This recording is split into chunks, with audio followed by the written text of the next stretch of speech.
एक स्त्री से बड़ा बैरागी कोई नहीं होता।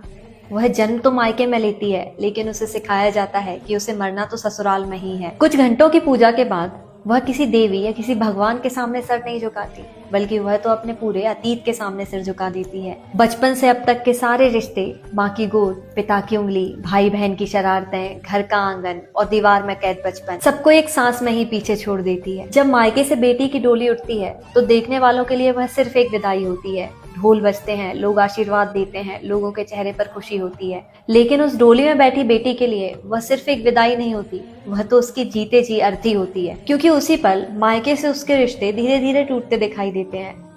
अब वह घर की बेटी नहीं, पराया धन कहलाने लगती है। विदाई के समय वह चावल पीछे फेंकती है। कहते हैं मायके का ऋण उतारने की रीत है, लेकिन कोई यह नहीं देखता कि चावल के साथ वह अपने सपनों, अधिकारों और अपनेपन को भी पीछे छोड़ जाती है। और ससुराल पहुंचकर जब वह चावल के कलश में पैर रखती है तो प्रार्थना करती है कि मायके का धन भाग्य मैं वहीं छोड़कर आई हूँ और अब मेरे हिस्से की लक्ष्मी यहीं बसी रहे। जिस स्त्री को लक्ष्मी कहा जाता है उसी से सबसे पहले त्याग मांगा जाता है और उसी से कहा जाता है ढल जाओ, सह लो, यही तुम्हारा धर्म है।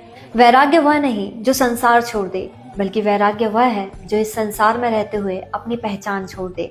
और एक स्त्री से ज्यादा बैरागी तो कोई हो ही नहीं सकता, क्योंकि वह बिना संन्यास लिए हर दिन मरकर भी जीना सीखती है। कभी किसी बेटी की विदाई देखें तो ताली नहीं, संवेदना भी दीजिए, क्योंकि उसके लिए यह पल जिंदगी का सबसे बड़ा त्याग होता है। माँ बाप बड़ी नरमी से सौंपते हैं अपनी बेटियों का हाथ। लहजा गर्म करने से पहले एक बार सोचना जरूर।